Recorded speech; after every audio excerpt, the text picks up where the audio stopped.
Salut les amis, et bienvenue dans le monde fascinant de l'optimisation industrielle. Aujourd'hui, on va parler d'un outil révolutionnaire qui a transformé la façon dont on produit, la VSM, ou Value Stream Mapping. Imaginez une carte au trésor, mais au lieu de mener à un coffre rempli de pièces d'or, elle nous guide à travers tous les processus d'une entreprise, de l'arrivée des matières premières jusqu'à la livraison du produit final. Grâce à cette carte, on peut visualiser chaque étape de la production, identifier les goulots d'étranglement, les gaspillages et les points faibles. En bref, la VSM, c'est comme une radiographie de l'entreprise qui permet de repérer les problèmes et d'améliorer l'efficacité globale. Prêt pour l'aventure? C'est parti!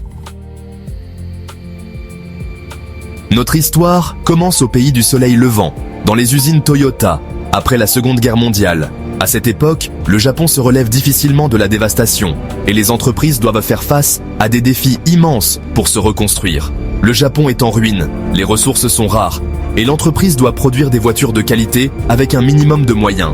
Les ouvriers travaillent sans relâche, cherchant des moyens d'optimiser chaque processus malgré les contraintes. C'est là qu'entre en scène un certain Taiichi Ohno, un ingénieur visionnaire considéré comme le père du Toyota Production System, ou TPS. Ohno est déterminé à transformer ces défis en opportunités. J'ai une idée révolutionnaire. Observez attentivement chaque étape de la production pour éliminer tout ce qui est inutile, superflu ou qui ralentit le processus. En se concentrant sur l'efficacité, nous pouvons faire plus avec moins. Naît alors le concept de VSM, initialement appelé Material and Information Flow Analysis. Cette méthode permet de visualiser et d'améliorer le flux de travail, réduisant ainsi les gaspillages. Grâce à cette approche méthodique, Toyota réussit à réduire les coûts, à améliorer la qualité de ses voitures et à devenir l'un des plus grands constructeurs automobiles au monde. Le succès de Toyota inspire de nombreuses autres entreprises à adopter des pratiques similaires. Impressionnant, non ? Le génie de Taiichi Ohno continue d'influencer l'industrie automobile et bien au-delà. Alors, comment ça marche, cette fameuse VSM ?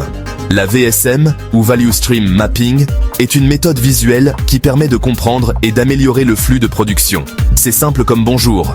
En fait, c'est une technique qui peut sembler basique, mais qui est extrêmement puissante. On prend une grande feuille de papier, des crayons de couleur, et on commence par dessiner le flux de matière, c'est-à-dire le chemin parcouru par les matériaux bruts pour se transformer en produit fini. Chaque étape est minutieusement tracée pour ne rien laisser au hasard. On y ajoute ensuite le flux d'informations, qui représente les communications entre les différents services et les décisions prises à chaque étape. Cela permet de visualiser les interactions et les points de décision critiques. Une fois la carte réalisée, on peut identifier facilement les gaspillages, appelés muda en japonais. Ces gaspillages sont des éléments qui n'apportent aucune valeur ajoutée au produit final. Il en existe 7 principaux, la surproduction, l'attente, le transport inutile, le surtraitement, les stocks excessifs, les mouvements inutiles et les défauts. Chacun de ces gaspillages doit être éliminé pour optimiser le processus. L'objectif de la VSM est de créer un flux de valeur continu, sans interruption ni gaspillage, pour satisfaire le client au mieux. Cela signifie que chaque étape du processus doit être parfaitement alignée et synchronisée. C'est comme un jeu de piste où il faut éliminer tous les obstacles pour arriver le plus vite possible à la ligne d'arrivée. En fin de compte, la VSM est une méthode ludique et efficace pour améliorer la production. Section four. La VSM en action, du côté des constructeurs automobiles. Revenons à nos moutons, ou plutôt à nos voitures. Parlons de l'industrie automobile. Après le succès fulgurant de Toyota, d'autres constructeurs automobiles se sont empressés d'adopter la VSM, une méthode révolutionnaire. C'est le cas de General Motors, qui a utilisé cette méthode pour améliorer la production de ses usines aux États-Unis. Grâce à la VSM, GM a réussi à réduire ses délais de production de 50%, un exploit remarquable, à diminuer ses stocks de 30% et à améliorer la satisfaction client de manière significative. Des résultats spectaculaires qui prouvent que la VSM n'est pas réservée qu'aux entreprises japonaises, mais est universelle. Section 5. La VSM au-delà des frontières, quand l'industrie agroalimentaire s'en mêle. Mais attention, la VSM ne se limite pas à l'industrie automobile. Elle s'étend bien au-delà, touchant de nombreux autres secteurs. De plus en plus de secteurs d'activité s'emparent de cet outil pour améliorer leur performance. Des entreprises de toute taille et de tous horizons y trouvent leur compte. Prenons l'exemple de l'industrie agroalimentaire. Ce secteur, crucial pour notre quotidien, bénéficie grandement de la VSM.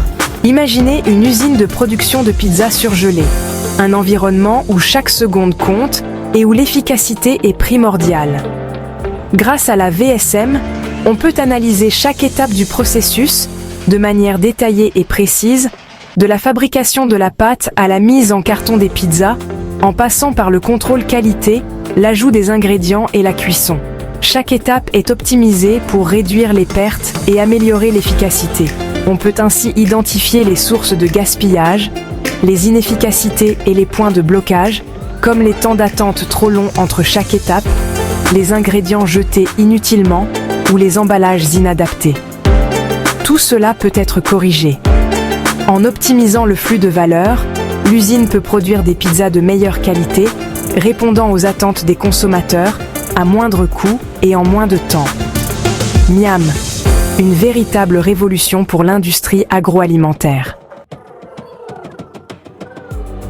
Section 6. Les champions de la VSM, témoignages et success stories. De nombreuses entreprises à travers le monde peuvent témoigner des bienfaits de la VSM. C'est le cas de Nike, qui a utilisé cette méthode pour réduire ses délais de livraison et améliorer sa réactivité face aux demandes des clients. Ou encore de Boeing, qui a optimisé la production de ses avions grâce à la VSM en réduisant les coûts et les délais de fabrication. Ces exemples montrent que la VSM est un outil puissant qui s'adapte à tous les secteurs d'activité, quelle que soit leur taille ou leur complexité. Il suffit d'avoir la volonté de remettre en question ces processus et de s'engager dans une démarche d'amélioration continue. Section 7. L'avenir de la VSM, vers une économie plus fluide et performante. Alors, quel est l'avenir de la VSM? Avec la digitalisation croissante des entreprises et l'essor de l'industrie 4.0, la VSM est en train de connaître une nouvelle jeunesse. Des logiciels spécialisés permettent désormais de créer des cartes virtuelles dynamiques et interactives, facilitant l'analyse et le partage des données. La VSM est en passe de devenir un élément clé de la transformation digitale des entreprises, leur permettant de gagner en agilité, en flexibilité et en compétitivité dans un monde en constante évolution. Alors, n'attendez plus, embarquez vous aussi dans l'aventure de la VSM et découvrez comment optimiser vos processus pour atteindre l'excellence opérationnelle. À bientôt pour de nouvelles aventures industrielles.